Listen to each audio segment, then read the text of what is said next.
네, 이 시간 함께 보실 하나님 말씀 신약 요한계시록 1장 1절로 3절입니다. 신약 요한계시록 1장 1절로 3절 신약 399페이지 정도 되겠습니다. 신약 요한계시록 1장 1절로 3절 우리 다 같이 크게 읽도록 하겠습니다. 예수 그리스도의 계시라. 이는 하나님이 그에게 주사 반드시 속히 될 일을 그 종에게 보이시려고 그 천사를 그 종 요한에게 보내어 지시하신 것이라. 요한은 하나님의 말씀과 예수 그리스도의 증거 곧 자기의 본 것을 다 증거하였느니라. 이 예언의 말씀을 읽는 자와 듣는 자들과 그 가운데 기록한 것을 지키는 자들이 복이 있나니 때가 가까움이라. 아멘.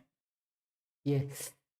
오늘 함께 읽은 말씀은 우리가 잘 알다시피 제목이 요한계시록인데요. 그런데 1장 1절을 읽다 보면 제목을 바꾸는 것도 좋겠다. 왜냐하면 1장 1절이 요한계시록이지만 예수 그리스도의 계시라 이렇게 시작하잖아요. 그래서 예수 그리스도의 계시, 요한계시록이 아니라 예수 그리스도의 계시이기 때문에 예수 그리스도의 계시록 바꾸면 좋겠다는 생각도 한번 해봤는데요. 어쨌든 그 1절에 의하면 성부 하나님께서 성자 하나님께 반드시 속히 이루어질 일들을 그 종들에게 보이시려고. 여기서 그 종들은 나중에 4절에 나오는 것처럼 그 요한계시록을 처음 받았던 사람들인데요. 원독자라고 그 신학에서 얘기를 하는데 원독자인데요. 그 소아시아 7교회와 성도들이 처음 요한계시록을 받았던 사람들입니다. 그래서 성부 하나님께서 성도 하나님께 반드시 속히 이루어질 일들을 그 종들에게 보이시려고 바로 주셨던 것입니다. 하지만 소아시아 7교회와 성도들이 요한계시록을 받은 사람들이라고 말하지만 엄밀히 말하면 정말로 그 오고 오는 시대의 모든 교회들에게 주신 말씀으로 우리가 받아야 될 것입니다. 그 소아시아 7교회 성도들에게 반드시 속히 될 일을 보이시려고 예수님께서 천사를 요한에게 보내어 보여주신 것을 요한이 글로 쓴 것이 바로 요한계시록입니다. 그래서 요한이 요한계시록의 저자이고 소아시아 7교회 성도들이 요한계시록의 독자인 것입니다. 이것만 우선 알고 있어도 우리가 요한계시록을 이해할 때 조금 더 도움이 됩니다. 오늘 나오는 말씀은 어떻게 보면 그 요한계시록을 읽기 전에 서론으로 한번 나눌 정도의 그런 말씀인데 그렇게 생각하고 함께 은혜 나눴으면 좋겠습니다. 서론을 했다고 앞으로 본론할 거냐? 그건 아니고요. 우선 서론으로 우선 끝내도록 할 건데 어쨌든 간에 계속 진행을 하도록 하겠습니다. 오늘 함께 읽은 요한계시록 계시록의 저자는 그대로 계속 말씀드린 대로 요한입니다. 요한은 요한복음과 요한서신 그리고 요한계시록을 쓴 사람이고 우리가 잘 알다시피 예수님이 12제자 중에서 예수님께서 사랑하셨던 제자 중에 하나였습니다. 사도 요한의 별명이 뭐였죠? 잘 아시는 것처럼 우레의 아들이죠. 그 형제 야고보와 함께 보아너게라고 우레의 아들이라고 그랬는데 성격도 급하고 좀 자충우돌적인 성격이라서 그런 것도 있지만 또 예수님을 향한 그 사랑으로 얘기하면 누구보다 열정적으로 예수님을 따라다녔던, 그래서 예수님에게 대해서 솔퇴하거나 잘못하는 사람들은 예수님보다 더 화를 내서 그 사람들에게 하늘에서 불이 내려서 벌을 내려달라는 식으로 그렇게 더 화를 냈던 그런 사람인데 예수님의 그 십자가에 못 박히실 때도 가장 가까이 따라갔던 그런 사람이었습니다. 예수님에게 가장 가까이 예수님께서 십자가에 못 박히셔서 가까이 계신 어머니 마리아를 배웠는데 그 바로 옆에 따라갔던 요한을 보고 요한에게 그 어머니 마리아를 부탁할 정도로 아주 가까이 십자가 가까이까지 쫓아갔던 아주 뜨거운 제자였죠. 어쨌든 그런 뜨거움 때문에 요한은 예수님이 십자가에 못 박히신 이후에 마리아를 돌보는 일을 맡았던 것 같습니다. 그래서 마리아가 소천할 때까지 하늘에 돌아가실 때까지 그 다른 사도로서의 사역을 하지는 못하고 마리아를 그 모시는 일에 집에서 모시는 일을 하면서 했었습니다. 그래서 그래서 사도 요한은 베드로나 바울을 비롯해서 예수님을 직접 봤던 사람, 따랐던 사람들이 사역을 하다가 로마의 네로 황제의 박해로 대부분 순교할 때도 아직은 사역을 제대로 하지 않았기 때문에 순교를 하지 않았어요. 그리고 그때까지도 그러니까 제대로 된 사역을 하지 못했다는 거죠. 그리고 그 이후에야 제대로 사역을 시작할 수 있었습니다. 제가 생각하기에는 하나님의 그 큰 그림이라고 생각하는데 베드로나 바울 이후에 아직은 뿌리가 제대로 내리지 못한 초대교회를 위해서 요한을 남겨둔 것이 아닌가 하는 생각들을 오늘 말씀을 준비하면서 해봤는데요.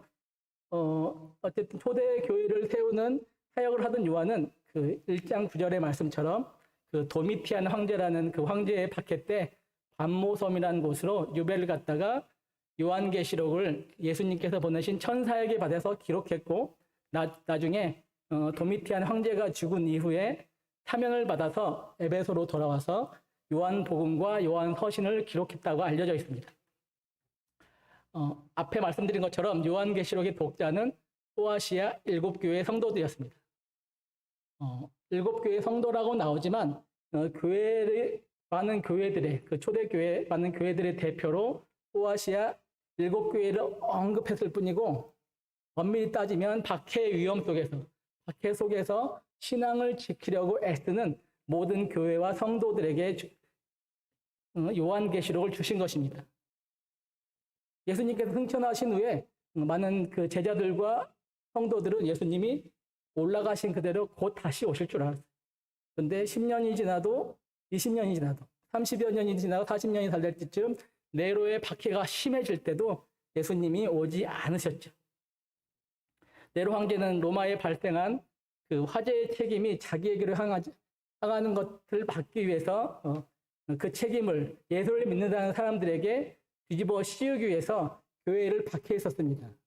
그래서 그런 네로의 박해 중에서 바울과 베드로가 순교했고 또 교회는 예수님을 직접 모셨던 지도자들이 사라지면서 잠시 혼란을 겪기도 했습니다. 그래도 지나가는 걸로 인해서 또 안정을 찾으려고 그런 그 몇 년 후에 또 도미티안이라는 사람이 황제로 올라오면서 어쩌면 네로 때와는 비교도 안 되는 그런 엄청난 박해에 또 직면하게 됐습니다. 물론 도미티안 황제 이전에도 로마 황제는 그 신으로 숭배를 받았어요. 근데 도미티안은 어떤 사람이었냐면 어느 날 갑자기 나는 신이었다. 사람이 아니었다고 자기 스스로를 신으로 얘기하면서 사람들에게 자기를 숭배하기를 강요를 했던 것입니다. 그리고 네로는 숭배하지 않는 사람들에게 굉장히 큰 박해를 했는데 네로는 박해할 때 죽이고 또 죽이고 또 죽이고 이런 식으로 박해를 했지만 도미티안은 머리가 좋은 사람이라서 알았어요. 뭘 알았냐면 기독교인들은 죽이는 걸 무서워하지 않는다는 거예요. 그래서 어떤 식으로 박해를 했냐면 황제의 숭배를 거절하는 사람들은 시장에서 장사를 할 수가 없었어요. 물건을 사고 파는 것을 할 수가 없었어요.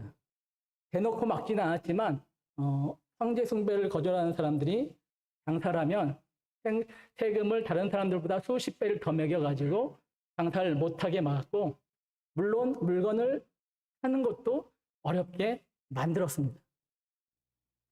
그리고 황제 숭배를 거부하는 사람들의 자녀들은 학교를 비롯해서 교육받을 수 있는 시설에 가지 못하게 또 막았어요. 자녀들의 미래까지 막아버린 거죠. 사실 그래요.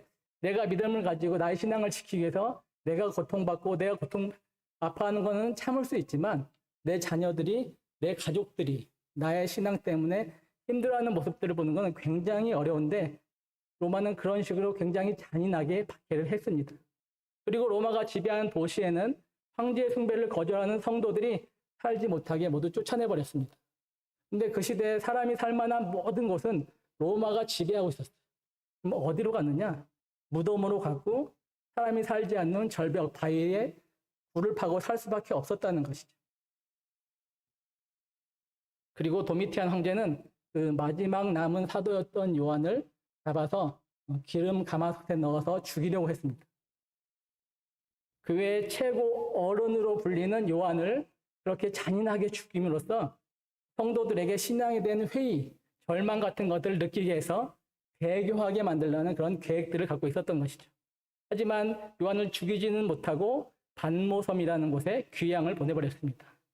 그런데 하나님께서는 그 유배지에서 요한을 통해서 정말로 희망이라고는 찾아볼 수 없는 고통만 있고 핍박만 있는 절대 절망의 시기를 보내고 있는 초대 교회 성도들에게 요한계시록을 주신 것입니다. 로마가 지금은 우리를 핍박하지만 하나님의 손에 의해 멸망할 것이며 하나님께서 정한 때 모든 것이 회복될 것이니 절망하지 말고 두려워하지 말고 신앙을 지키고 기다려라.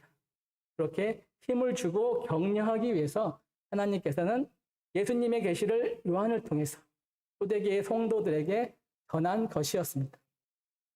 그런데 많은 이단들이 이 요한계시록을 이용해서 자기를 따르는 자들을 겁박하고 두려움에 떨게 함으로써 자기들을 들 수밖에 없게 만드는 경우가 많이 있는데요.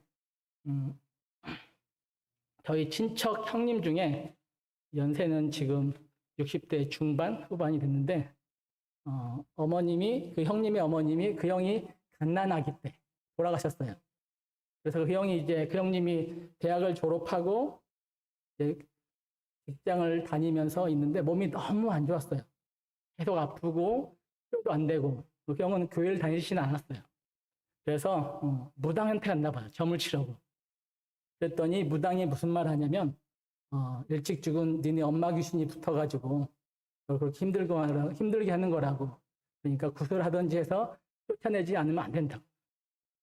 그때 저희 아버지가 그 얘기를 듣고 하신 얘기가 저는 지금도 그때가 한 30년, 40년 전인데 기억이 나요. 뭐라고 했냐면 저희 아버지는 교회를 다니셨으니까 어릴 때부터 무당에게 욕을 했어요. 무당년이 하면서 돈 벌어 먹으려고 거짓말한다. 그러면서 그런 귀신이 있지도 않을 뿐더러 만약 그 귀신이 엄마라면 젖 한 번도 먹이지 못하고 떠나가 했던 그 엄마가 그 아기를 그렇게 괴롭히겠느냐. 엄마 아니다. 그렇게 얘기했던 기억이 나는데요. 요한계시록도 마찬가지입니다. 초대교회 성도들은 견디기 힘든 핍박 속에서 신앙을 지키면서 정말 그 손양원 목사님의 주님 고도대가처럼 낮이나 밤이나 눈물 머금고 또 정말로 하늘에 이상한 구름만 떠도 혹시 주님이신가 이런 마음으로 예수님을 기다리던 사람들이었습니다. 성령의 인도하심 가운데 성령과 함께 신앙생활을 했지만 그래도 힘들고 너무 어려워서 주님이 빨리 오셔서 이 아픔들이 끝났으면 좋겠다는 소망들을 가지고 살아가던 사람들이었다는 거죠. 정말로 예수님께서도 그들을 두고 떠나가는 것에 대해서 안타까움을 요한복음에서 표현하신 적도 있었고 그런 사람들에게 요한계시록을 보내는데 요한계시록의 말씀을 전하시는데 그 말씀으로 성도들의 겁을 주려거나 고생이나 해봐라 이런 내용이 담기지는 않았을 거 아니에요. 오늘 말씀을 준비하면서 자료들을 많이 찾아보는데 어떤 사람이 요한계시록의 소제목을 힘내라 힘으로 잡았더라.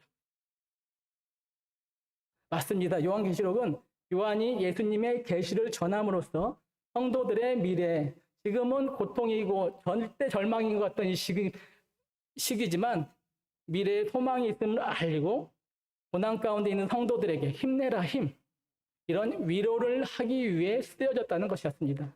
세상이 너희를 핍박하고 죽이고 쫓아낼 뿐 아니라 너희의 자녀들의 미래까지 어둡게 하고 그렇게 하지만 세상은 로마 황제가 아니라 하나님의 손안에 있다. 두려워하지 말고 담대히 살아가라. 이렇게 용기를 주기 위해서 요한계시록이 초대교회 성도들에게 주어진 것입니다. 그래 우리 잘 아시는 것처럼 요한계시록은 세상의 마지막에 대해서 이야기합니다. 종말은 예수님의 승천을 목격한 직후부터 그리고 승천을 전해들은 많은 사람들로부터 그때부터가 종말이었습니다. 초대교회 성도들은 다시 오실 예수님을 기다리면서 신앙생활을 했던 것이죠. 요한계시록에서 많은 종말의 징조들이 상징으로 나와요. 말 탄 사람, 뭐 두루마리, 붉은 용, 임신한 여인, 짐승의 표 666, 구원받은 숫자 14만 4천, 뭐 이런 여러 가지 나오는데요. 그 기록에 의하면 그 요한계시록을 직접 받았던 초대교회 성도들, 아니면 성도들까지는 아니래도 그 초대교회 지도자들은 이 계시록의 상징이 무엇인지 알고 있었다고 하고 있습니다. 그렇게 그들은 요한계시록에 나타난 종말의 징조들을 알고 있었고 또 눈앞에 나타나는 것도 보고 있었던 거죠. 그래서 하지만 그들은 그렇게 계시록에 나타난 요한계시록에 나타난 종말의 징조들을 알았고 보았지만 초대교회 성도들은 산 위에 올라가서 예수님을 기다리지도 않았고 날짜를 정해서 그날이 주님이 오시는 날이라고 말하지도 않았다는 거죠. 뜬금없이 축구 얘기를 하는데 내년이 원래 월드컵이 열리는 해죠. 지금 한참 월드컵 마지막 예선이 진행되면서 사람들을 흥분시킬 시기인데 코로나 바이러스 때문에 아무것도 안 하고 있어요. 보통 한국이 그 월드컵 본선에 진출하면 예선에 만날 팀들이 정해지고 하면 계속해서 한국의 언론에 그 상대 팀에 대한 분석이 떠오르죠. 상대는 어떤 전술을 주로 쓰고 감독은 어떤 사람이고 그 팀의 유명한 선수는 누군데 그 선수는 어떻게 조심해야 된다. 이렇게 하고 있는데 한국은 그렇게 해요. 근데 세계 최강팀 어디죠? 브라질. 물론 브라질 팀도 자기와 맡을 팀에 대해서 분석은 하겠죠. 하지만 그 사람들이 더 분석하는 건 뭐냐면 자기들 팀이에요. 그 팀은 자기들만 잘하면 자기 안에서 손발만 잘 맞으면 웬만하면 우승하는 팀이기 때문에 다른 팀에 대해서 그렇게 신경을 많이 안 쓰는 거예요. 자기만 잘하면 되기 때문에. 그렇게 하기 때문에 자기 안에서 먼저 자기들이 잘하는 것에 대해서 초점을 맞추는 거죠. 종말에 대해 강조하는 이단들을 보면 일상적이지 않은 삶에 대해서 강조를 합니다. 얼마 전에 그 동영상을 보니까 신천지에서 이혼을 강요하고 부정하고 이런 모습도 봤는데 가출도 부추기고 그래야 선택을 받아 종말의 구원을 받을 수 있다고 이렇게 얘기를 하기 때문에 그렇게 한다는 것입니다. 하지만 우리 정통교회는 다릅니다. 물론 세상을 믿음의 눈으로 분석하고 마지막 때를 대비해야 합니다. 하지만 더 중요한 것은 요한계시록의 시대나 지금이나 우리 성도들은 우리 일에 충실한 것, 예배드리고 하나님 자녀답게 살아가고 그리고 하나님께 주신 일상을 열심히 살아가는 것이 중요하다는 것이죠. 초대교회 우리 믿음의 조상들이 너희들 믿음을 버리지 않으면 당장 경제활동에 문제가 생기고 자녀의 미래도 악영향을 줄 수 있고 그리고 지역사회에서도 따돌림을 당할 수밖에 없는 그런 상황에서도 믿음을 지키며 주어진 삶을 살기 위해서 최선을 다했던 것처럼 우리도 예수 잘 믿고 또 예수 믿는 자답게 살아가면 이것이 우리의 종말을 대하는 준비하는 자세라는 것이죠. 이렇게 모여서 예배드려도 좋지만 팬데믹이나 또 다른 이유 때문에 모여서 예배드릴 수 있으면 혼자도 또 두세 명이라도 모여서 예배드리고 열심히 예배드리고 또 초대교회 우리 신앙의 선배들이 그렇게 했던 것처럼 세상 나가서는 예수 믿는 자들은 뭔가 다르다는 것을 삶으로 증명하면서 살아가는 그 모습이 바로 우리가 종말에 해야 될 일이라는 것입니다. 그 성경의 기록 순서를 보면 기록 순서, 성경에 나와 있는 순서 말고 기록 순서를 보면 요한계시록이 맨 마지막이 아니에요. 요한계시록 사도 요한이 반모섬의 유배를 가서 계시록을 쓴 이후에 도미티안 황제가 암살을 당해요. 그다음에 그래서 사면을 받아서 에베소에 돌아가서 요한복음과 요한서신서를 썼다고 역사에 나와 있는데 그래요. 그 요한서신에서는 여러 가지를 얘기하지만 그 가장 중요한 것 중 하나가 사랑 얘기를 많이 하잖아요. 하나님을 사랑하시는 형제를 사랑하고 형제를 사랑하지 않는 자는 하나님을 사랑하는 자가 아니고 이런 얘기를 하는데 사랑을 얼마나 강조했으면 우리가 아는 것처럼 요한을 무슨 사도라고 하죠? 사랑의 사도라고 하잖아요. 정말 만약에 요한이 예수님이 오시는 것만을 기다리는 것이 가장 중요하다면 하늘만 바라보면서 매일 예배만 드리고 또 아멘 주의에서 오시옵소서 말을 주문처럼 외우면서 하루 종일 살아야 한다고 했을 것입니다. 하지만 요한계시록 이후에 요한복음과 요한서신을 통해서 예수님의 다시 오심을 기다리는 자는 서로 사랑할 것을 강조했던 것입니다. 삶으로 서로 사랑해야 할 것들을 얘기했다는 거죠. 예수님의 다시 오심을 기다리며 종말을 살아가는 자들은 세상의 변화에 민감하게 반응하기 전에 성도로서의 본분인 예수 믿는 것, 사랑하는 것에 집중하고 또 그렇게 산다면 예수님이 언제 오시든지 우리는 예수님을 기쁨으로 맞이할 수 있을 것입니다. 그리고 예수님이 다시 오시기 전에 우리가 죽어 저 천국에 가더라도 예수님께서는 우리를 기쁘게 맞아주실 줄 믿습니다. 그런데 예수님의 재림에 대해서 교회가 관심을 두었을 때는 시대가 너무 살기 어렵거나 신앙을 지키기는 힘든 시절이 대부분이었습니다. 우리나라를 예를 들면 일제시대, 6.25 직후 이럴 때 예수님의 재림에 대해서 종말에 대해서 관심이 많았는데요. 그러다가 좀 시대가 살만하면 종말론 이야기가 쏙 들어갑니다. 물론 우리 신앙이 신앙촌이나 오대양이나 신천지 같이 종말론에 매몰되어서 일상을 살지 못하는 것은 굉장히 위험한 신앙입니다. 하지만 우리가 하나님 앞에 서야 할 날이 있다는 사실, 예수님이 다시 오시든지 우리가 죽어서 천국에 가든지 우리는 하나님 앞에 서야 할 날이 있는데 그것을 잊고 산다면 어쩌면 그것이 더 위험한 신앙인 것입니다. 요즘 우리 담임 목사님께서 요한계시록을 가끔 언급하실 때가 있으신데요.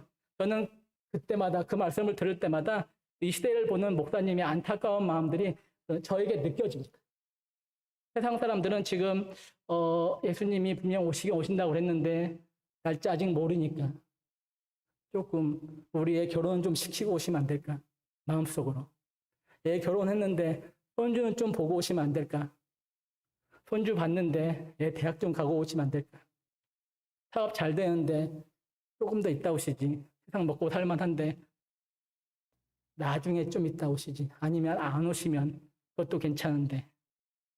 정말 우리들의 삶이 그리고 세상이 예수님이 나중에 지금 말고 좀 더 있다 오셨으면 아니면 안 오시고 그냥 세상이 쭉 이렇게 했으면 이렇게 돌아가고 있기 때문에 그래서 우리가 도적같이 임할 그 날을 잊고 사는 것이 너무 안타깝기 때문에 그래서 계속해서 저와 우리 성도분들에게 요한계시록 말씀을 통해서 안타까움을 표현하시는 것 같아서 계속해서 그 말씀을 들을 때마다 함께 안타까움이 느껴졌습니다. 그런 말씀을 들을 때마다 우리는 우리 삶을 뒤돌아보면서 우리가 반드시 주님 앞에 설 날이 있음을 다시 한번 기억하고 또 그날을 준비하고 있는지 우리 자신을 돌아봐야 될 것입니다. 초대교회 성도들은 이 말씀을 읽고 듣고 지켰습니다. 오늘 주신 요한계시록뿐만 아니라 성경 말씀을 그렇게 했다는 것입니다. 많은 성도들이 글을 읽을 수 없었기 때문에 그들은 대부분은 누군가 읽어주는 것을 들어야 했습니다. 그들은 말씀을 읽었든 들었든 상관없이 그 말씀을 받아서 그대로 살아가려고 몸부림을 쳤습니다. 그 결과 그들은 고난과 핍박을 두려워하지 않았고 순교의 순간까지도 상황 가운데 맞이할 수 있었던 것입니다. 정말 우리는 지금 이전에 없던 그 누구도 겪어보지 못했던 시절을 지나고 있습니다. 정말 세상을 예민하게 보는 많은 사람들은 지금의 이상하고 두려운 시절을 종말의 징조로 보는 분들도 많이 있습니다. 우리는 아무리 어려운 시절을 지날 때도 믿음의 눈으로 시대를 읽는 눈을 가져야 합니다. 마지막 때의 세상에 이루어지리라 말씀하신 것들을 믿음의 눈으로 바라봐야 한다는 것입니다. 하지만 더 중요한 것은 요한계시록 1장 3절의 말씀처럼 요한계시록만 아니라 우리에게 계시로 주신 이 성경 말씀을 읽고 듣고 지키면서 다시 오심을 기다린다면 이 말씀들은 우리에게 두려움이 아니라 위로로 다가올 것입니다. 세상은 우리를 흔들려 하고 우리를 하나님에게서 떼어놓으려고 하겠지만 봐라. 세상은 반드시 하나님의 손으로 심판을 받을 것이며 악인을 심판했던 그 하나님이 우리에게는 최후의 승리를 주실 것이다. 이렇게 소아시아 7교회에게 주셨던 그 위로와 지지의 말씀을 오늘 살아가는 우리에게 주시는 말씀으로 함께 받기를 바랍니다. 그리고 마지막을 향해 달려가는 세상에서 믿음 지키면서 서로 사랑하며 살아가는 저와 여러분이 되시기를 간절히 축원합니다. 주님 감사합니다. 정말 우리 주님의 다시 오심을, 그래서 우리가 주님 앞에 서야 할 날이 있음을 날마다 기억하게 하여 주시옵소서. 또한 그날을 기억하면서 주님께서 우리에게 주어진 하루하루를 기도하며 예배드리며 사랑하며 최선을 다해 살아가도록 하여 주시옵소서. 그런 우리 동산교회가 성도들, 우리 자녀들 되게 하여 주시옵고, 또한 시대가 이런 상황에 있음을 또 많은 사람들이 전하는 우리가 될 수 있도록 함께하여 주시옵소서. 어려운 가운데 있는 성도들 좀 지켜주시옵고, 건강으로 또 재정적인 문제로 눈물 흘리는 분들 주님의 위로와 함께하여 주시옵소서. 감사드리며 예수님의 이름으로 기도드립니다. 아멘.